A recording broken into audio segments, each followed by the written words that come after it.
We have a great presentation today done by Jan Stockton on goals framework, a simplified approach to taking a sexual health history. We're really happy to have her. She's phenomenal at these topics. I have a quick bio about her, but then I will let her take the floor. So I'll go do that now. So Dr. Jan Stockton has been involved in AIDS care since 1991, including home care, hospice, and ambulatory services. She has also worked with the Midwest AIDS Training Center, MATIC is what it's also known as, to provide HIV education to healthcare professionals as a principal research assistant for the University of Cincinnati AIDS Clinical Training Trial Unit. So I'm going to mute everyone. Oh, perfect. Back to my sheet here. Jan was the investigator and project manager for the focus group funded by Gilead scientists to increase the screening for HIV and HCV and linkage to care. She also provided the HIV prevention, pre-exposure prophylaxis to patients referred to prevention services. She received her bachelor's degree from the University of Cincinnati and a master's degree in adult health nursing from Indiana University. Jan is a certified clinical nurse specialist in adult health nursing by the American News Credentialing Center and as the AIDS Advanced Certified RN by the HIV/AIDS Nursing Certification Board. Ooh, mouthfuls to get all that together. Yeah. So Jan, thank you so much. We're going to spotlight you for everyone, and I'm going to let you take the floor.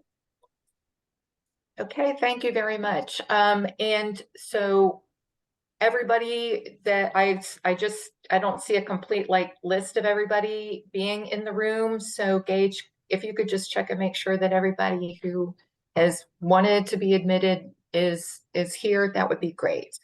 So so just a quick bit about the AIDS Education and Training Centers. They are federally funded programs. They receive their funding as part of the Brian White Care Act. And there is one in every state. The one for Ohio is located here at the University of Cincinnati. And we are responsible for providing educational activities for healthcare professionals with the idea of increasing their competence and their confidence in delivering HIV-related services, whether that's prevention, screening, diagnosis, or care. This is the disclosure or the disclaimer about the AETCs. The University of Cincinnati is part of the Midwest AIDS Training and Education Center, which is MATEC. We're headquartered in Chicago. I have nothing to disclose. And so the learning objectives for today's talk are the three listed here. We're going to talk about the reasons for and the barriers to taking sexual health histories. We'll talk about what the steps are in the goals approach, and we'll talk about the benefits of using the goals framework to getting that sexual health history when compared to the traditional approaches. So beginning with the reasons for and the barriers to taking sexual health histories, I think we're all pretty well aware of the magnitude of the STI problem here in the United States. This slide shows the most recent data out from the CDC that so there was a slight decrease over the last 5 years in the number of new cases of chlamydia. However, I don't think anybody's going to argue that 1.6 million isn't way more cases than we would like to be seeing. Also, cases of gonorrhea are on the increase.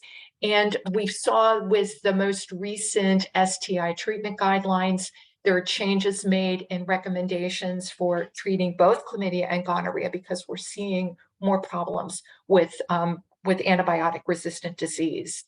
Syphilis cases also on the rise. In fact, here in Hamilton County, where Cincinnati is located, between 2021 and 2022, we saw a doubling of the number of new syphilis infections in our county. And unfortunately, nationwide, we've seen a tripling of congenital syphilis since 2017. We know that there are certain populations that tend to have higher rates of STIs. young adults, teenagers, men who have sex with men, or who are bisexual. And unfortunately, communities of color are disproportionately represented among those with high rates of STIs. As for HIV cases, we did see a decrease in between 2019 and 2020. However, there are a number of concerns that some of this may be more related to the COVID-19 lockdowns, that during that time we had HIV testing centers and community events that weren't offering testing as they had prior to the epidemic. We also know that HIV care centers were often closed, which led to people falling out of care, not being as adherent, having some viral rebounds, and then possibly, as they continued in some of their sexual and drug equipment sharing behaviors, increased the spread. But because we weren't testing, that's not reflected in the numbers. So we're hoping that this was a real decline, but we're going to be needing to wait and see as we get more data over more years what the impact of COVID lockdowns was on new HIV diagnoses. So we also know that there are age differences that among those who are most likely to present with an STI are also among those who are more likely to present with a new diagnosis of HIV. That among those between the ages of 13 and 34, that's over half of the new HIV diagnoses in 2020. And that wasn't the first year that was observed. That's been a pattern we've seen for quite some time. And then on the other end of the age spectrum, we see that while there's a decrease in the number of new cases diagnosed in people over the age of 55, it's not zero. And it was a good reminder that we need to not make assumptions about sexual and injecting drug use activity among people just on the basis of their age, whether it's because they're young or because they're not. So I think we can all talk about how we believe that taking sexual health history is important. But if you ask why, I think the most healthcare professionals would reflect on the information that we have just shared. That there's an increased rate of STIs in the United States, but that we're also seeing this ongoing HIV transmission. Unfortunately, we focus a conversation, we focus our perspective on disease risk, and instead of taking the view that sexual health is important because it is a reflection of overall health. It's an integral part of overall health and well-being. Now, studies show over and over that patients want to talk with us about their sexual health issues and concerns, but there are barriers for them. They want to talk about it, but they are not always sure that it's appropriate and not always certain that we would welcome the opportunity to have that conversation with us. They're afraid that they're going to embarrass us, and that if they do, our response to them will be to judge them or to shame them. And unfortunately, there are some documented situations where the patient's fears were well-founded. From the provider side, just as the patients don't want to embarrass us, there are concerns that we don't want to offend the patients. And we believe that if the patient wants to have that conversation, it's really up to them to bring it up. The problem is, if you look at the research, the patients not only want to have the conversation, but they want us to bring it up. They want us to start that dialogue. And so we want them to bring it up. They want us to bring it up. The bottom line is somebody's got to stop the crazy dance here. And I believe it should be the providers, the healthcare team, that we need to assure patients that that it's okay for them to bring up this conversation, that we welcome having that discussion, that we are safe people to have the conversation with, that our practice settings are safe places for them to talk with us. They're not going to assume that coming in the door. It's unfortunate that they can't or they don't, but the fact of the matter remains. We need to assure them that it is okay to have those conversations. So one of the other barriers is that some healthcare providers feel like it's another provider's responsibility to have that conversation, whether it's a social worker or OB-GYN or infectious disease. They don't see it as being their own, that it's not appropriate for their practice setting. And of course, the big barrier is one of time constraints, that we're all trying to do more and in a more constricted time. So it makes perfect sense when I put up a slide like this one, the 5 Ps, which is probably the most widely advocated approach to doing a sexual health history, and particularly for people in primary care who are kind of getting a lot of other health issues placed on them, to look at this and just think, there ain't no way I can ever even approach this.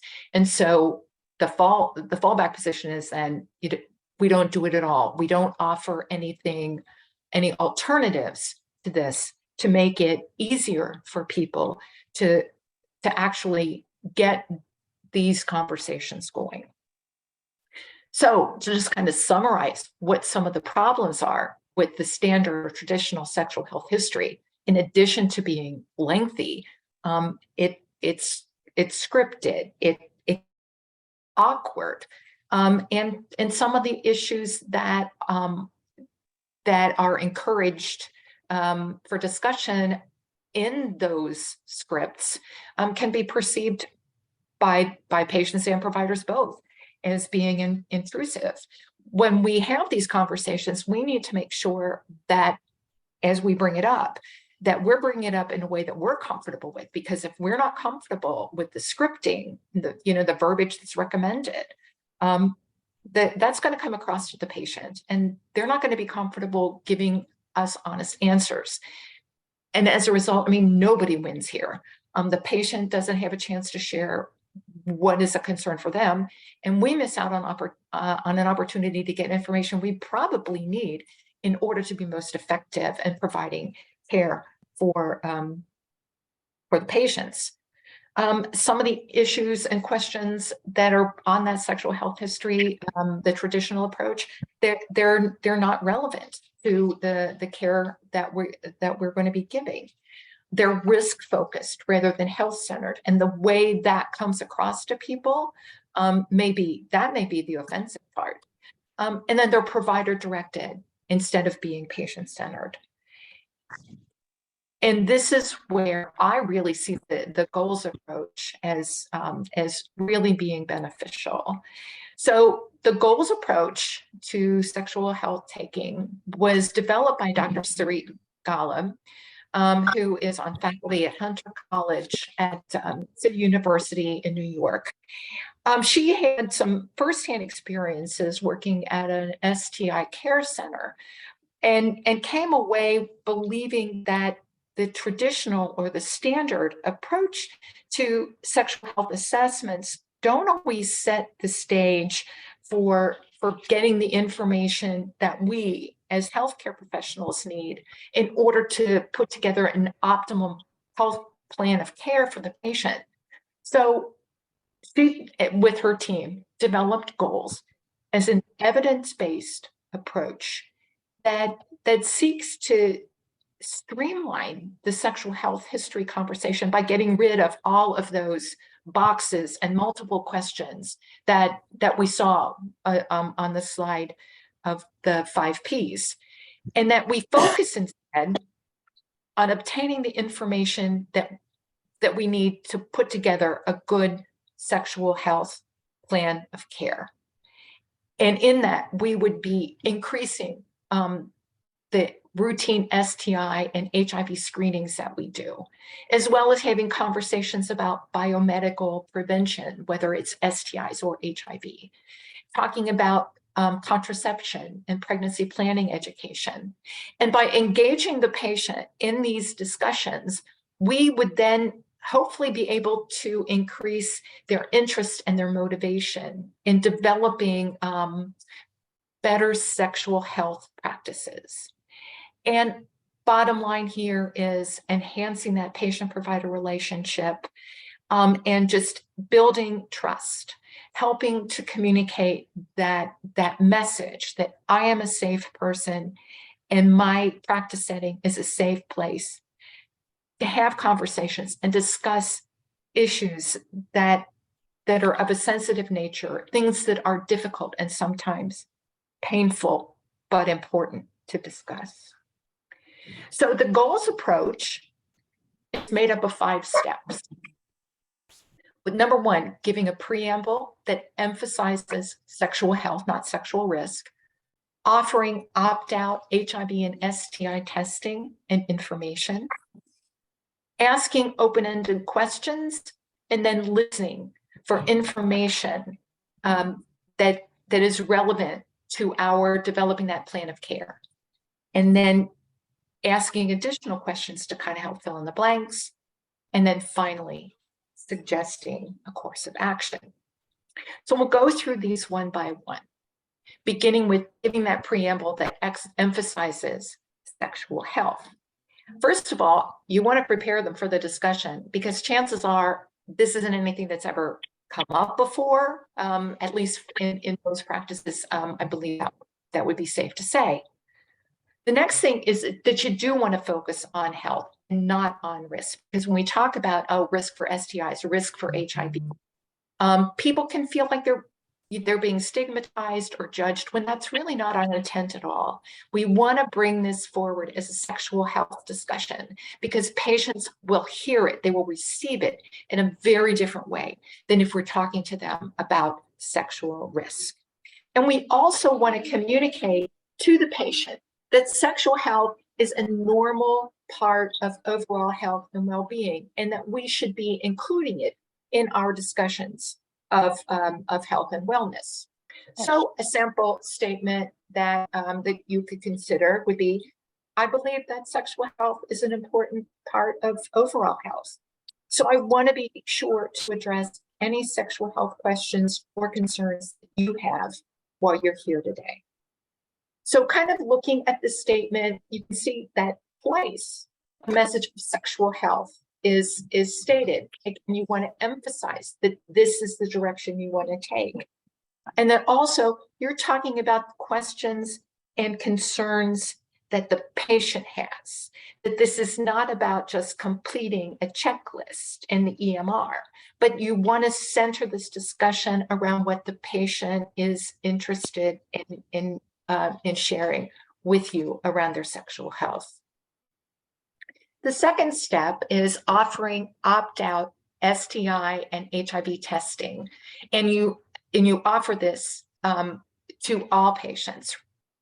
Primarily, or when it's recommended is with the initial visit, with their annual wellness check, and of course, anytime that they present with a sexual health issue or concern.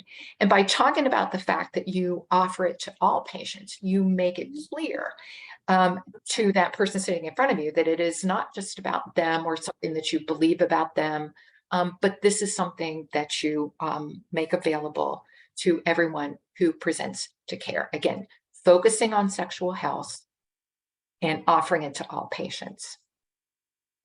The thing also to take into consideration is that these first 2 steps are not something that would just be done by the provider, but you could have the person who is rooming the patient, whether it's a medical assistant or a clinic nurse or whomever, to get the process started for you. Once again, if this is not a practice that usually goes on within your care setting, it may be kind of nice for the patient if the person who rooms them at least mentions the fact that this is going to be talked about as part of the visit today, so that they can kind of be thinking a little bit and preparing themselves before the provider comes in the room. But But beyond that, when you're talking about having a commitment to sexual health care, it's important that the patient understand this as a team effort. It's not just one person here or there, but it is a team effort. The important part of that is that, I mean, we know that there are some patients who are not necessarily going to be comfortable asking certain questions of the provider. They may be more comfortable talking to the clinic nurse or to the medical assistant. So when you have the person rooming the patient introduce a concept, you're kind of also indicating that it's okay for the patient to bring some questions that they may not be ready to bring to the provider to that person, and then that other person can re-engage the provider if that's necessary. So what is the importance here of doing opt-out routine testing for HIV and screening? Well, if we do the risk-based approach, there have been many studies that have shown that the risk-based approach misses a lot of people who would otherwise benefit from getting screened for HIV and STIs. Some of the problems with just doing risk-based screening is that we have to ask ourselves, how are we defining risk? How are we assessing it? We have to realize that there are some assumptions there, that, you know, we're assuming that we're asking the right questions and that we're asking them in the right way, and that the patient feels comfortable giving us honest answers. Those are a lot of assumptions to be basing a decision about care on. We also have to keep in mind the fact that our patients don't always know what kinds of behaviors and activities their partners are engaging in. So they may not see themselves as being at risk, even though they are, based on their partner's behavior. And even for people who are in high prevalence populations, they don't always see themselves as being at risk. And so we're going to be missing cases where we can benefit people by doing the routine testing, by just focusing on that risk piece. So the third step in the goals approach is asking an open-ended question. And first of all, the reason for that is that if you look at some of the standardized questions, that I think we can all agree that some of them are like stigmatizing and scripted. Of course, asking closed-ended questions really isn't going to get us some of the information we need, because we're kind of limiting the patient's response to yes, no. Sometimes that's needed, but a lot of times it isn't. But for me, the big part here is that we are respecting the patient's right to choose how much information they want to disclose and what information that they want to disclose. So a couple sample open-ended questions. One would be, so tell me a little bit about your sex life. The one that I would probably feel most comfortable with if I were still in clinical practice, what would you say are your biggest sexual health concerns? And let the patient go from there. One that's a little more creative, and that when the Dr. Golub says oftentimes gets the most information from the patients, is how is your current sex life similar to or different from what you think of as your ideal sex life? So if we're going from a question or using a question like, what questions or concerns do you have about your sexual health? One of the things that we're telling the patient is that questions and concerns are normal, and it's okay to bring them up for discussion. One thing that we need to avoid is making sure that we're not slipping back into a closed-ended question by saying, do you have any questions or concerns? Because it would be just too easy for a patient in that situation, you know, to just very quickly say, nope, fine, I'm good. So keeping that open-ended question open-ended. And then after we ask the question, listening to the response and identifying areas where we need additional information from the patient. And of course, when we do that, it's important that we use active listening techniques that are listed here: eye contact, paraphrasing, giving feedback, and asking clarifying questions. As we do that, it's important to remember the watching for nonverbal communication from the patient, their posture, their facial expression, sometimes tearing up, whatever, because there may be some very subtle or very overt indicators to us that the patient may be experiencing in the present or perhaps in the past abuse or trauma that would be important for us to know about. It's important that as we have this part of the conversation, that we avoid making assumptions about monogamy or heterosexuality, and you do that by using gender-neutral terminology. So, for example, you ask the patient, so tell me a little bit about your sex life. And the patient responds, well, I'm married. So your follow-up question might be, so tell me a little bit about your spouse. You don't want to say husband or wife. You allow the patient to share that information without you making assumptions on the other side. And as for monogamy, if the patient tells you about their primary partner, you can ask them, so tell me about your other partners.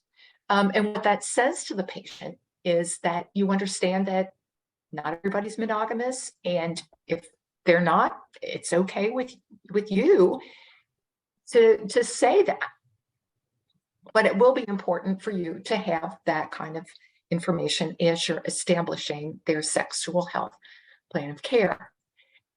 It's important that we also request clarification if the patient uses a word or a phrase that's not familiar to us, that we want to make sure that they know we're comfortable having a conversation, but that we want to make sure that we understand. And while we are monitoring the patient's nonverbal communication, it's important that we monitor our own as well. Because sometimes people will share things with us that that may be a little startling. You just want to make sure that the patient isn't feeling judged, shamed, or embarrassed by our response. So we're going to have a little practice session here. If you had a patient tell you that he and his partner engaged in felching, and you would, well, I'm not familiar with that term. Can you tell me? Can you help me understand what that means? And so here are two definitions of what felching is. And this is definitely something that you as a healthcare professional would want to know about. If I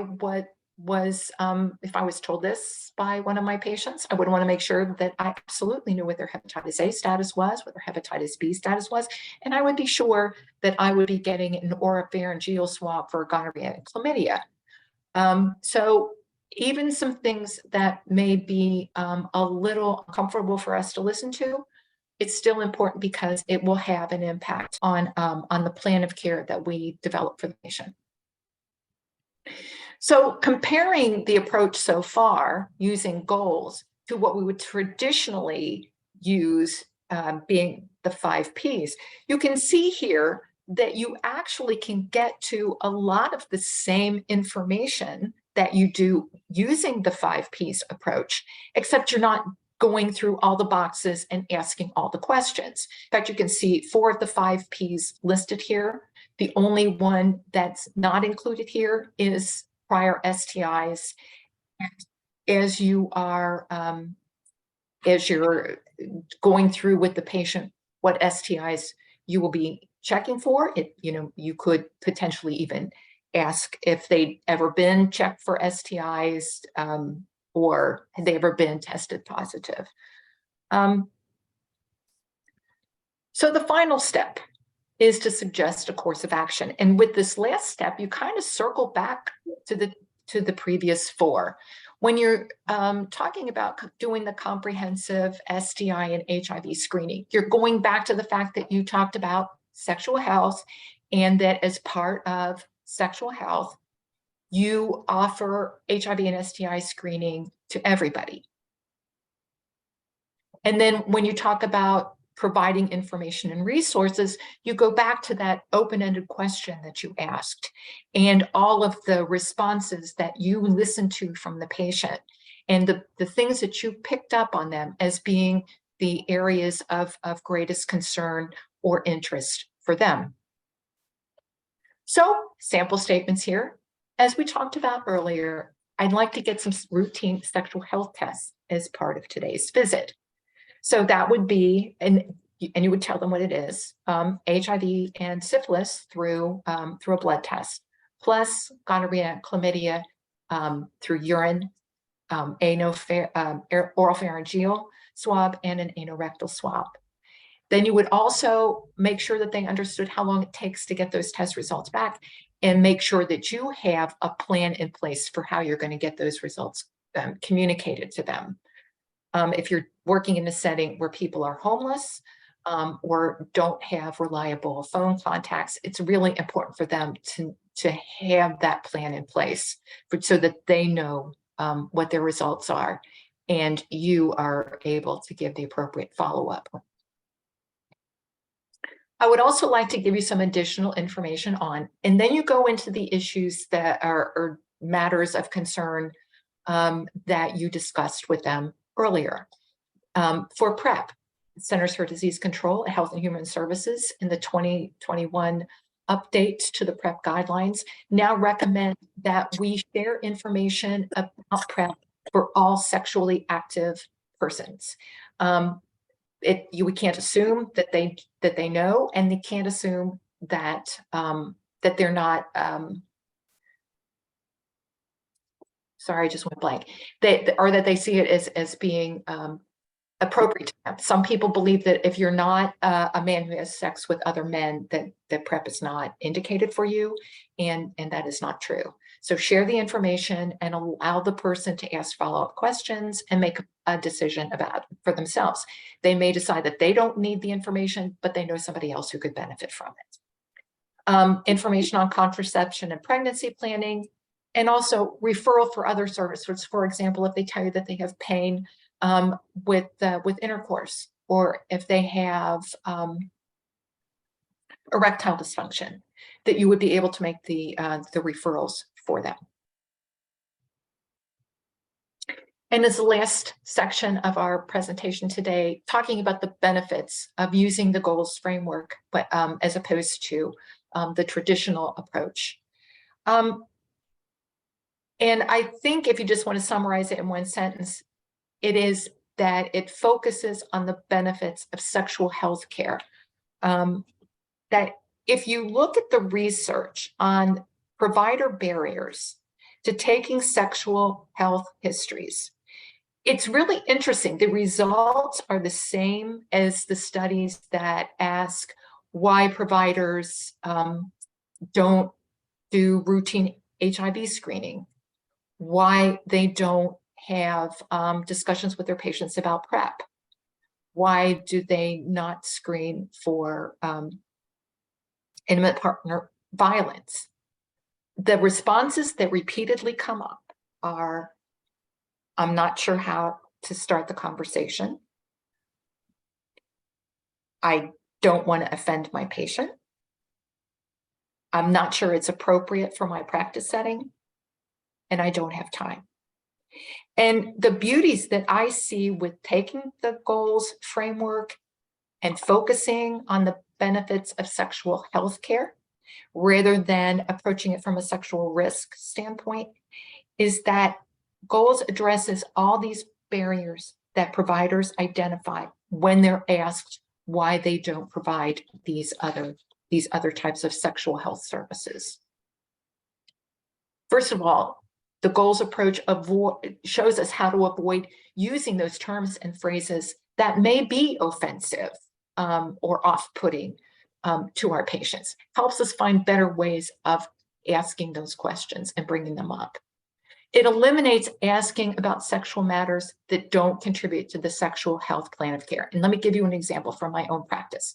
So I used to run the PrEP service at the PrEP clinic at Christ Hospital.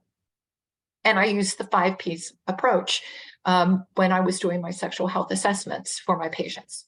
So I would ask them, you know, are your partners male, female, or both? And how many partners have you had in the last 3 months? Well, bottom line is, it didn't make any difference how many partners they had or the gender of their partners. It didn't affect my plan of care for them at all. They were going to get HIV tested. They were going to get comprehensive STI screening, and they were going to get 90-day supply of PrEP.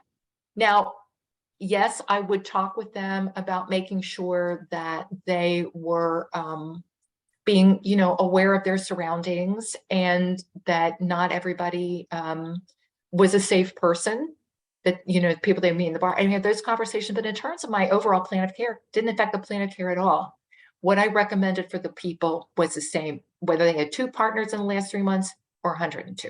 So it really doesn't matter to ask the question if it's not going to change your sexual health plan of care. It promotes a sense of the healthcare team's genuine concern for the patient's overall health and well-being. And this is where you bring in other people, and again, focusing on health. Letting people know that you're a safe person to have a conversation with, that they are able to trust you. It respects the patient's right to control what information is shared. You're not asking them questions that they may feel are intrusive. You're asking them to share what they're comfortable disclosing. And it optimizes our time by eliminating a lot of these other bits and pieces, all these questions that really aren't going to help us with the patient's plan of care. We don't have to invest time on those things. We can just focus our efforts and our energies on the things that do matter. Which brings us to the question of time. That is a big concern. And in Dr. Golub's studies of places where the goals approach was implemented, what she found was that 4 out of the 5 steps took about 1 minute to cover. And the one where it was variable was the one where you listen for relevant information and probe to fill in the blanks. Most of the time, this is not going to take a great deal of time for you. But if there is a situation where patients have important things to discuss, like sexual assault or incest, and those are situations where people felt comfortable trusting me with that information, it's something that you need to devote a little bit more time to. And that is, of course, it's important and it's necessary. So I went ahead. I wasn't sure whether I could do the 4 steps in a minute. So I wrote out a script using the recommendations from the goals literature. And I found that I could get through the 4 steps in about 50 seconds. So I would challenge you to do the same thing. Just write up for yourselves how you would approach this and time it and see whether or not this is something that you could do, that you could accomplish within a time frame that's not going to compromise your ability to provide other services for your patients.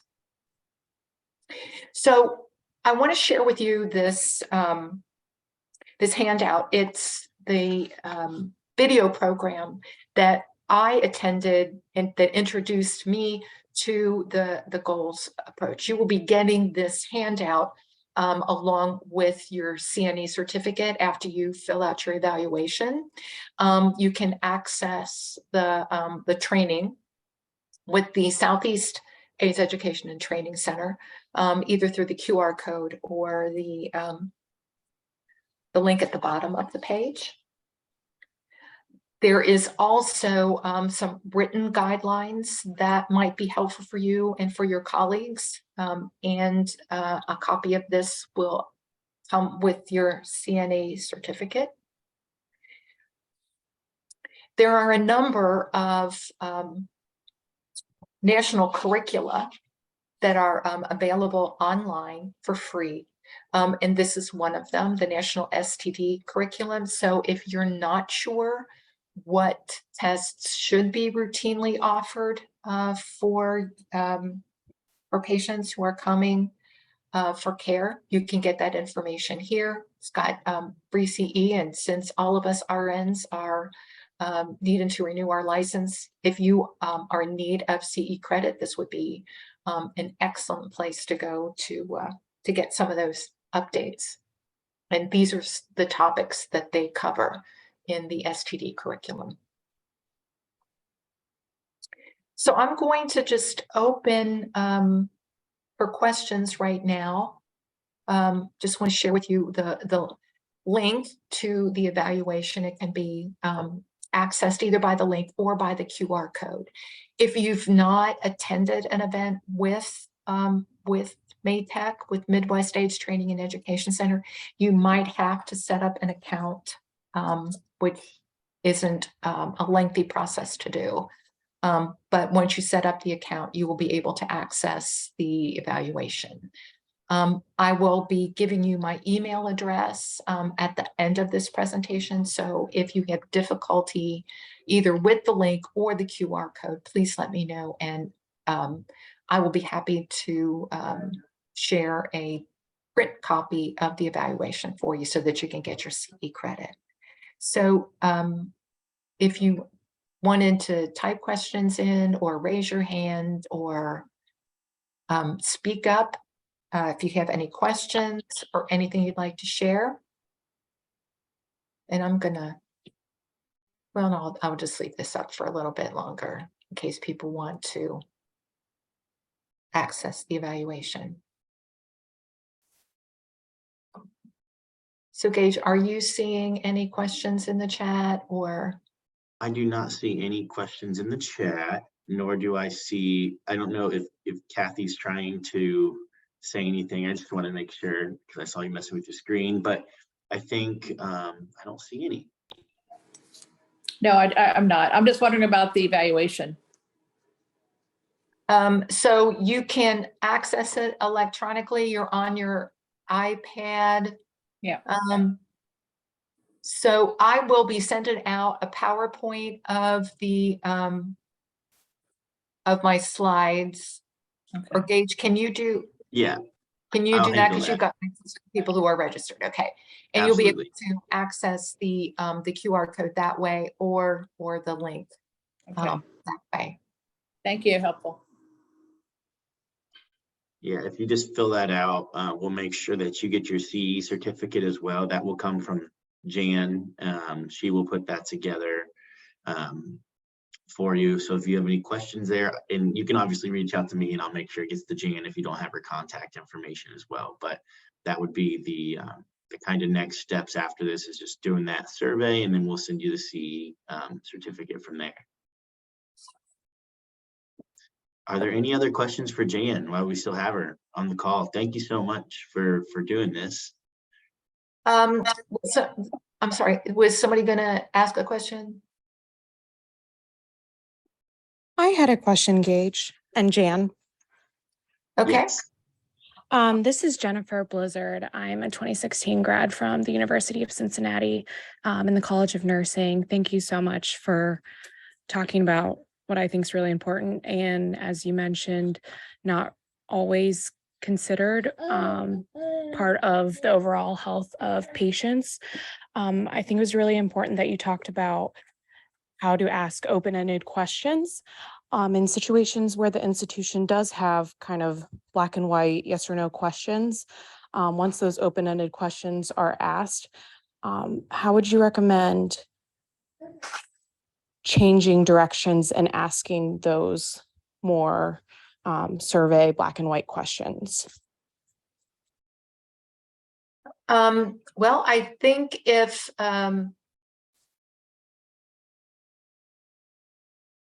So I'm guessing, are you in an acute care setting? Previously in a clinic setting. Okay. Well, I would just go with like one of the first two questions, tell me a little bit about your, we're trying to incorporate more about sexual health into our overall healthcare delivery, because we believe that it's an important part of overall health. So do you have any questions or concerns about your sexual health? Or you can ask about you can ask the one question that Dr. Gottlieb started out with, which is just tell me a little bit about your sex life. And people may be a little put off by that. And says, well, what do you want to know? And he said, well, do you have a partner right now that that you're involved with? And then let them kind of go into it from there. Does that kind of help? I know that sometimes just coming in, just trying to get those scripted questions. To be honest, I'm grateful that you are even trying to answer the questions or bringing them up, because I think we see a lot of times folks just generally skip right over that section and don't even try to fill out any of the questions. Or you can ask, so are you in a relationship right now? And then let them tell you. And from there it's like, well, yes. And you just, well, so tell me a little bit about your partner. And again, we don't have to make this a lengthy discussion, but just letting people know that it's okay to talk about it. What we may find is that patients may not necessarily feel comfortable or at ease bringing up issues at that visit, but maybe at a subsequent visit, they might decide, I should have brought this up, but I didn't. Can I talk to you about this? Thank you, Jan. Yeah, that does answer my question. And I think just integrating it a little bit more at the beginning to be able to fill in those questions without directly asking them is a good way to get your answers. Yeah, and and even if you just get a few of the things clicked, it's better than not having anything in there at all. Just whatever the patient is willing to share, however little, however much. Thank you. That's a great point. Thank you.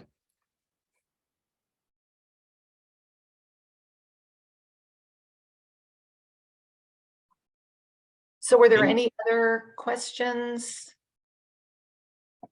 So I've got a few more slides here. I'll just, I don't think there are any. There aren't any okay. So once again, since we got our license renewal here, if you need other additional CEs, there are multiple resources that are available through the AATCs or their partners. Some of them are listed here. If you have any interest in learning more about PrEP prophylaxis, you can sign up for an online course that we offer here through the UC Office of Maytech. We use micro-learning where we've got 6 modules, 14 lessons. Each lesson is 10 to 15 minutes each. If you complete a module, you will get CE credit for it.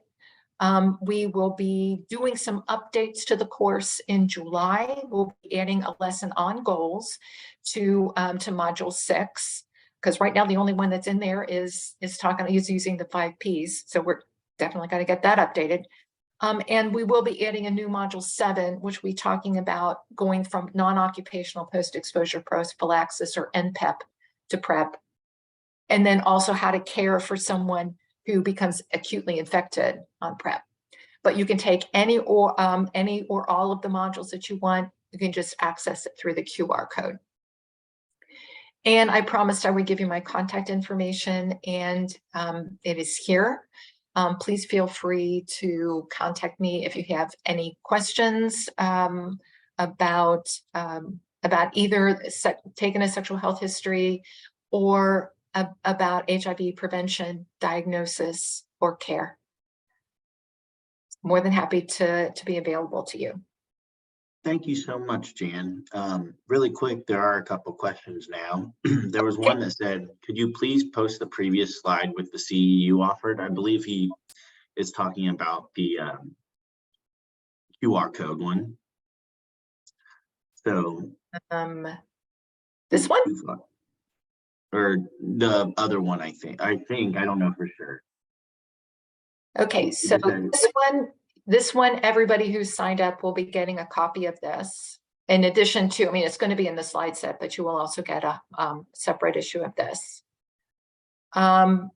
This one I don't have a QR code to, but the might be the next one. Okay. Okay, so this one, you'll also have this as part of your slide set. Anybody who has questions can contact the National Clinician Consultation Center for any of these issues here, as well as contacting our office.